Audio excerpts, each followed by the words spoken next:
शाम के धुंधलके का समय है। सड़क के खंभों की रोशनी के चारों ओर बर्फ की एक गीली और मोटी परत धीरे धीरे फैलती जा रही है।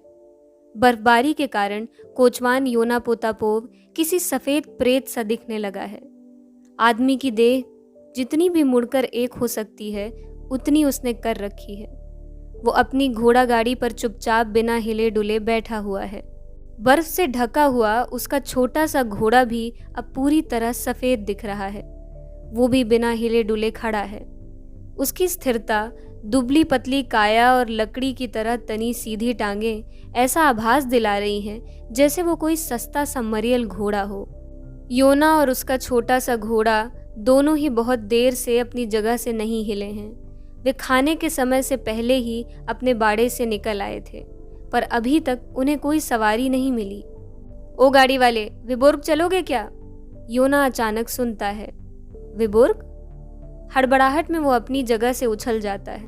अपनी आंखों पर जमा हो रही बर्फ के बीच से वह धूसर रंग के कोट में एक अफसर को देखता है जिसके सर पर एक टोपी चमक रही है। विबोर्ग? अफसर एक बार फिर कहता है। अरे सो रहे हो क्या? मुझे विबोर्ग जाना है।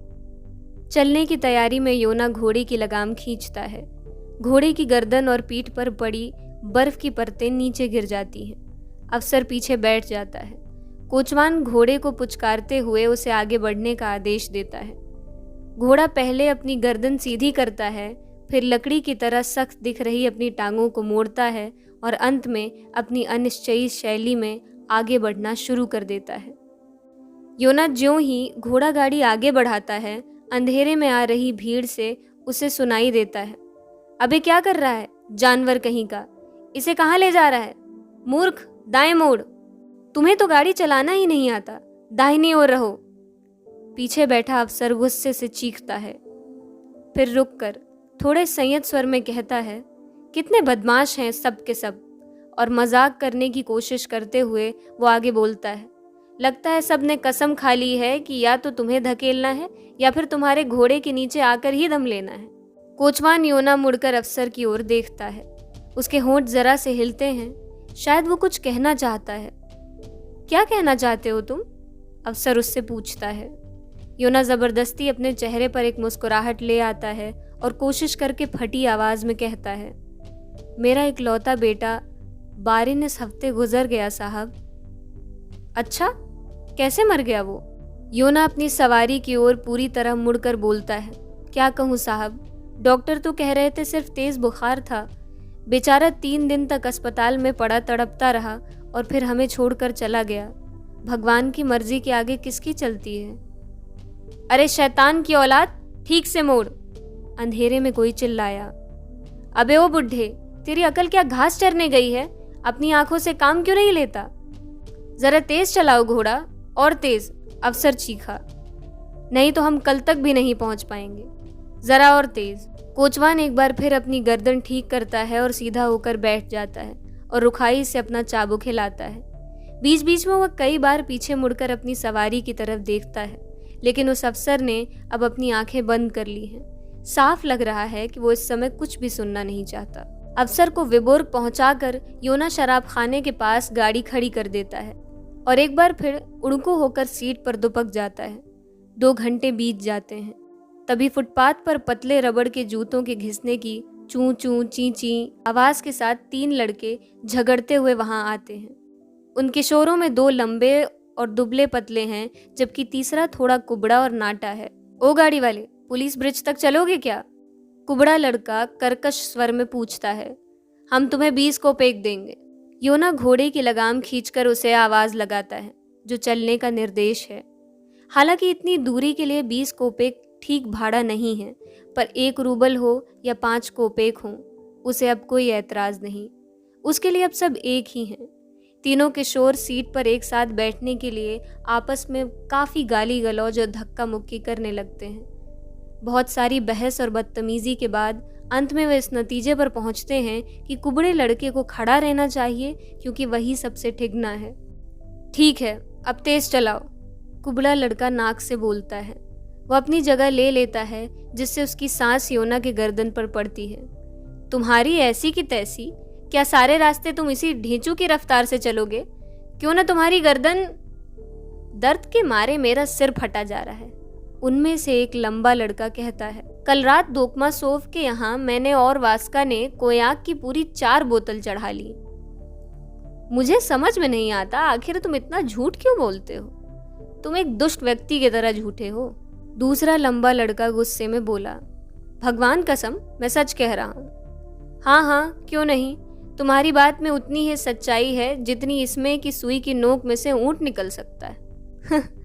आप सब कितने मजाकिया हैं, योना खीसे निपोर कर बोलता है। अरे भाड़ में जाओ तुम, कुबड़ा क्रुद्ध हो जाता है। बुढ़ऊ तुम हमें कब तक पहुंचा दोगे?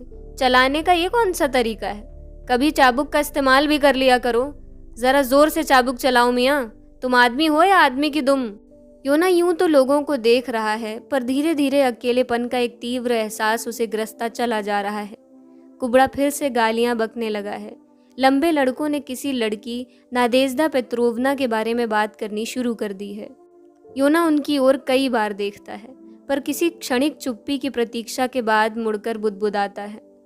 मेरा बेटा इस हफ्ते गुजर गया। हम सबको एक दिन मरना है। कुबड़े ने ठंडी सांस ली और खांसी के एक दौरे के बाद होंठ पूछे, अरे जरा जल्दी चलाओ, खूब तेज। दोस्तों मैं इस धीमी रफ्तार पर चलने को तैयार नहीं। आखिर इस तरह ये हम सबको कब तक पहुंचाएगा? अरे अपने इस घोड़े की गर्दन थोड़ी गुदगुदाओ। सुन लिया बुड्ढे, ओ नर्क के कीड़े, मैं तुम्हारी गर्दन की हड्डियां तोड़ दूंगा। अगर तुम जैसों की खुशामद करते रहे तो हमें पैदल चलना पड़ेगा। सुन रहे हो ना बुढ़ऊ, सुअर की औलाद? तुम पर कुछ असर पड़ रहा है या नहीं? योना इन शाब्दिक प्रहारों को सुनता तो रहा, पर महसूस नहीं कर रहा था। वो हे कर हंसता रहा। आप साहब लोग हैं, जवान हैं, भगवान आपका भला करे। बुढ़ऊ क्या तुम शादीशुदा हो? उनमें से एक लंबा लड़का पूछता है। मैं? आप सब लोग बड़े मजाकिया हैं। अब बस मेरी बीवी ही है, वो अपनी आंखों से सब कुछ देख चुकी है। आप समझ गए ना मेरी बात? मौत बहुत दूर नहीं है। मेरा बेटा मर चुका है और मैं जिंदा हूँ। कैसी अजीब बात है ये। मौत गलत दरवाजे पर पहुंच गई। मेरे पास आने की बजाय वो मेरे बेटे के पास चली गई। योना पीछे मुड़कर बताना चाहता है कि उसका बेटा कैसे मर गया, पर उसी समय कुबड़ा एक लंबी सांस खींचकर कहता है, शुक्र है खुदा का, आखिर मेरे साथियों को पहुंचा ही दिया। और योना उन सबको अंधेरे फाटक के पार धीरे धीरे गायब होते देखता रहता है। एक बार फिर वह खुद को बेहद अकेला महसूस कर रहा है, सन्नाटे से घिरा हुआ। उसका दुख जो थोड़ी देर के लिए कम हो गया था फिर लौट आता है, और इस बार वो और ताकत से उसके हृदय को चीर देता है। बेहद बेचैन होकर वो सड़क की भीड़ को देखता है, गोया ऐसा कोई आदमी तलाश कर रहा हो जो उसकी बात सुने, पर भीड़ उसकी मुसीबत की ओर ध्यान दिए बिना आगे बढ़ जाती है। उसका दुख असीम है। यदि उसका हृदय फट जाए और उसका दुख बाहर निकल आए तो वो मानो सारी पृथ्वी को भर देगा, लेकिन फिर भी उसे कोई नहीं देखता। योना को टाट ला दे एक कुली दिखता है। वो उससे बात करने की सोचता है। वक्त क्या हुआ है भाई? वह कुली से पूछता है। 9 से ज्यादा बज चुके हैं, तुम यहाँ किसी का इंतजार कर रहे हो? अब कोई फायदा नहीं, लौट जाओ।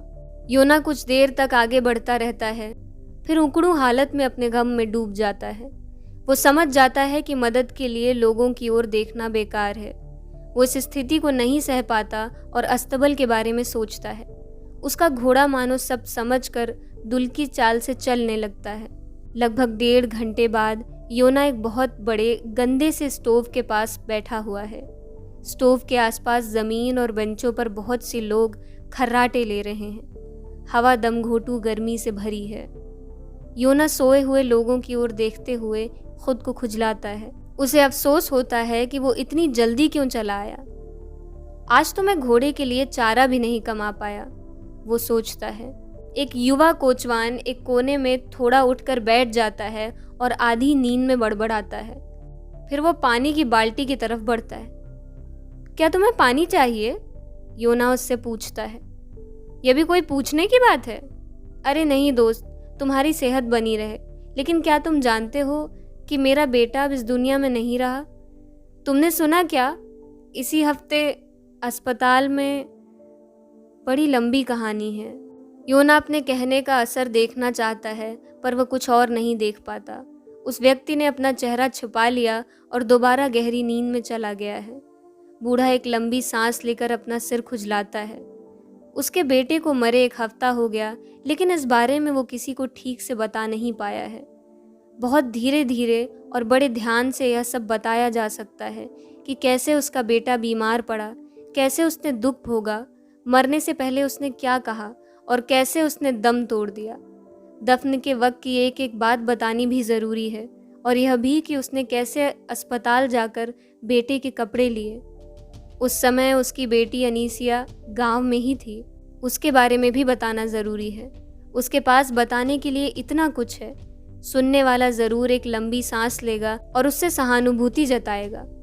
औरतों से बात करना भी अच्छा है, लेकिन वह बेवकूफ़ होती हैं। उन्हें रुला देने के लिए तो भावुकता भरे 2 शब्द ही काफ़ी होते हैं। चलूं, ज़रा अपने घोड़े को देख लूं, योना सोचता है। सोने के लिए तो हमेशा वक्त रहेगा, उसकी क्या परवाह। वो अपना कोट पहनकर अस्तबल में अपने घोड़े के पास जाता है। साथ ही वह अनाज, सूखी घास और मौसम के बारे में सोचता रहता है।